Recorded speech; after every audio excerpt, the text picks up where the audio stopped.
All right, hello there, thrill seekers. Do your opinions matter? Do my opinions matter? I don't think so, and I want to tell you why after 17 seconds of some riffs by the late, great Bobby Hart.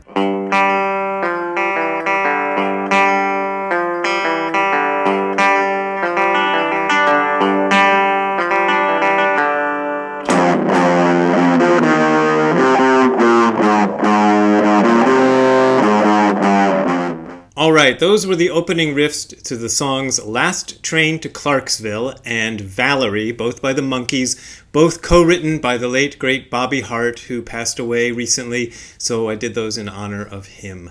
Monkees, they're Monkees songs, and I'm a huge fan of the Monkees. So, I wanted to read you something from a book called Realizing Genjo Koan by Shohaku Okumura. And I came across this quote when it was posted by a what do you call those things? Instagram Instagram account that I follow called Daily Satori. Daily Satori is a pretty good Instagram account. He pushes up little quotes from Zen stuff and Advaita stuff all the time. It's pretty good. So this quote appeared on Daily Satori, and I'm going to read you the quote that appeared there. Here it goes. Because we each have different karma, each of us sees the world differently. And yet one often thinks, my opinion is absolutely right and all other views are wrong. To open the hand of thought, which is Kosho Uchiyama's idea of how you let go of thought, just open the hand of thought. To open the hand of thought, or to stop discriminating, is to stop judging things solely on the basis of one's own limited views. Because any view is the product of a particular set of conditioned circumstances and experiences. We must give up seeing our own views as absolutely true. And that was the quote that was on the Instagram account, but I want to read you the next couple of paragraphs because I think they're pretty good.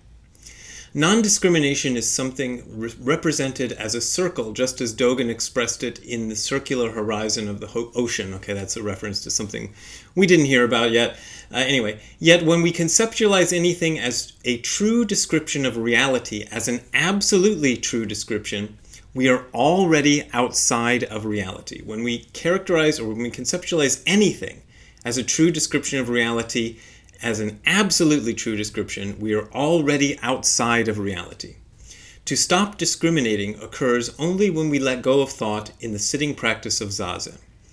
And next paragraph. Sawaki Roshi, that's Kodo Sawaki, who was my teacher, Nishijima Roshi's, one of his teachers, and I also believe he was one of Shohaku Okumura's teachers, I'm not sure, but let's keep going. Sawaki Roshi also said, people often say, in my opinion. Anyhow, my opinion is no good, so keep your mouth shut. And that's the quote from Sawaki Roshi now, Shohaku Okumura comments. Keeping our mouths shut does not mean we stop thinking or even stop talking. It means we try to see the true reality more and more clearly and deeply as we strive to broaden our perspectives, rather than simply using words or thoughts to justify our own limited views. It also means that we see not only that things around us are changing, but that we are moving and changing as well. Because of changes in the external conditions of my life, as well as changes in my inner values and perspectives, for example, this is Okumura saying this, things that were very attractive to me in my 20s are not at all attractive to me now that I am in my 60s. I can relate. When we can see that our world changes as a result of change within and without, it is easier for us to appreciate our connection to all things and let go of a self-centered approach to life. And I think this is a really, really important message, especially right now, especially to people in the United States, because we've reached this weird, time in our history where it's very easy to kind of go down what the kids call a rabbit hole into your own opinions, into looking at people who only reinforce what I already think is true and ignoring everything else. And so with the, things like Instagram and TikTok and whatnot, I don't know what all the kids are doing these days on the internet. I've never opened TikTok in my life. But anyway, with all those things going on all those internet things, you're able to kind of select a group of people who already agree with you and who will reinforce your own opinions over and over and over. And then you get stuck more and more in a set of opinions that you think are right. But this obviously was happening a long time ago. Sawaki Roshi died in, I think, 1966, well before the internet. So he was aware of this phenomenon already, even then. So it's very important to try to look outside of what your own views and opinions are. And one of the best ways I think of to do that is to realize that your own opinions are just a matter of your karma. Karma is the Buddhist word for it. What does he say? Okumura Roshi, I think, has a better word. Conditioned circumstances and experiences. That's a more neutral word for it than karma. Means the same thing, really, if you ask me. But the reason I believe, for example, some of the things I believe has so much to do with how I grew up. I grew up first in Ohio, then we moved to Africa for a while when I was a kid, for a significant portion of my childhood. Then we moved back to Ohio. Then I moved to Japan. I was surrounded by certain people and certain opinions, some of which I rejected and some of which I accepted. When I was a young teenager in Ohio, I loved to reject the conservatism of Ohio, and I was very anti it because I was anti everything. That's just the way I am. When I was in Japan, it was different. I had to see different things in different ways of looking at things. I had to kind of absorb the Japanese way of looking at things. I've studied Zen, so I got a lot of opinions that are based on my study of Zen. I've got a lot of stuff that goes on, but none of them are really my own. They're just a set of circumstances that's kind of coalesced into this. It's the same idea as non-self in Buddhism, if you really want to get into it. Non-self means you reject the idea that you are this self that you've constructed, this personality that you've constructed, this person that you've constructed based on thoughts and feelings and reactions and whatnot. And just see that this personality is something that the true you operates through, but it isn't you. So it doesn't really matter that much. I've come to realize that my own opinions on just about anything are kind of, who cares? I guess some people care, or you wouldn't be watching this video channel. But I think ultimately it doesn't matter that much. If I expressed an opinion on some kind of world event or whatever, some news event, nobody would really care. There's 1,000 people who watch these videos who might, 500 of them might agree with it and 500 of them might disagree with it and stop following me altogether. But it doesn't matter. My opinion isn't going to change anything, and my opinion isn't even my own. I don't even own my own opinion. It's just this self-constructed, not even self-constructed, this sort of almost accidentally constructed personality that had all these experiences and such like, and developed a sort of way of looking at the world that, works, but it doesn't work all the time. The thing that Okumura Roshi points out and kind of emphasizes in the paragraphs that I just read is when you think something is absolutely true. Now, it is possible that your opinion on this or that thing might be 90% true or 95% true if you're really good, but it's never completely true. You're never completely right about anything. And that's something I've noticed myself, is that when I kind of venture outside of my own bubble and start to look at opposing points of view of things, I can always say, okay, there's something to that. Even if I disagree with it almost completely, I can go, okay, I see, well, not all the time because some people are idiots, but if it's a well-reasoned point of view, I can go, okay, I see how you got there. But your opinions and your views actually are not the product of reason. We think, I tend to think, that my opinions about things are reasonable. I've reasonably analyzed the situation or whatever it is, whatever it is, the thing that I'm going to express an opinion about, and I've come to a rational decision that makes perfect sense. But that's not true.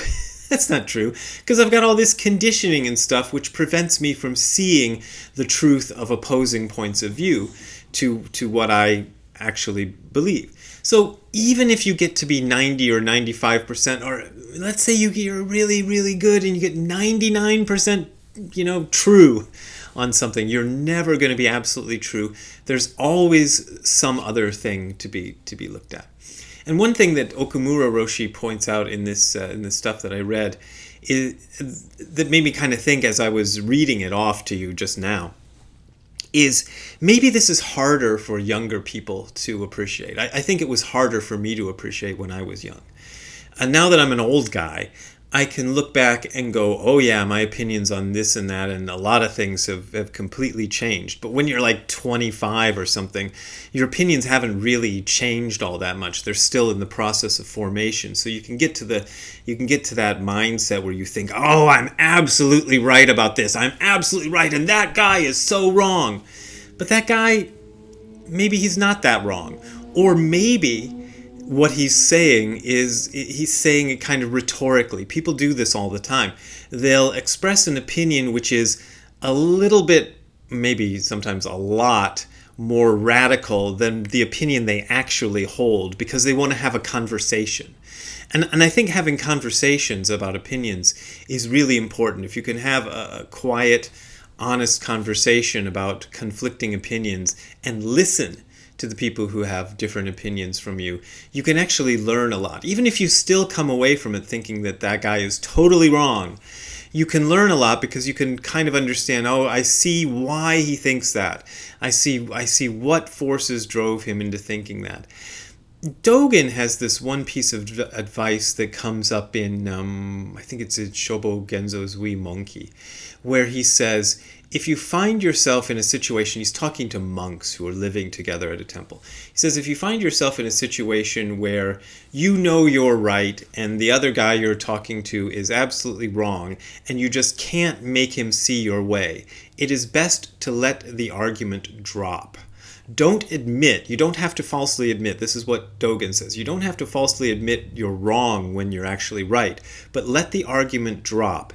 And once the argument has dropped some and the emotional furor or fervor, I don't know what word I'm looking for, the heat of the moment has passed, then you can kind of come back to it and go, okay, I see, maybe there's a way to compromise. The Japanese are, one of the things that's great about Japanese culture is their ability to compromise. Sometimes, as I think I've said on this video channel before, sometimes it goes a little too far and they compromise way too much, or they think they've compromised and they haven't really.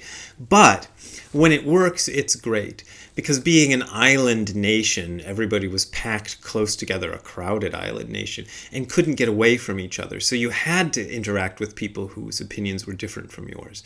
And that's one of the things we've kind of lost in our society today that I think we need to regain.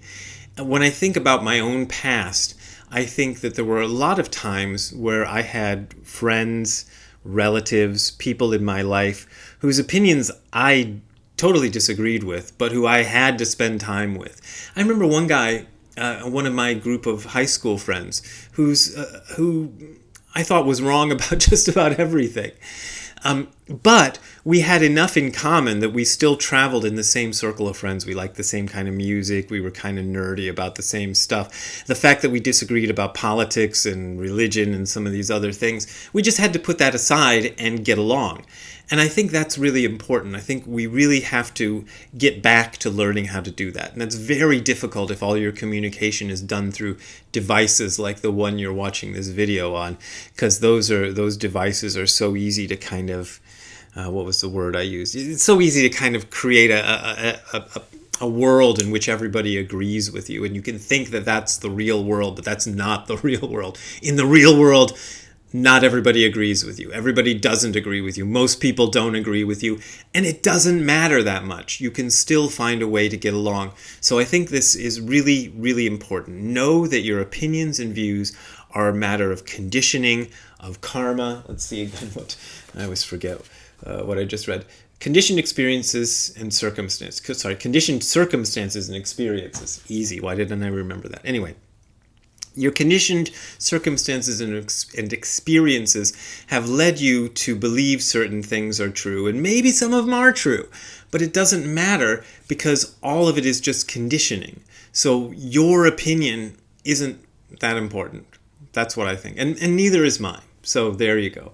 All right, that's a short one today. I'm actually doing this against doctor's orders. My doctors thought I should not do my YouTube channel anymore, but I feel like the YouTube channel is a kind of relaxing thing for me, so I'm going to continue doing it, but I'm going to do fewer of them on her advice. Anyway, if you want to support me, you can go to the URL that is appearing on the screen below, which is hardcorezen.info/donate. That is hardcorezen.info/donate. That is now secure.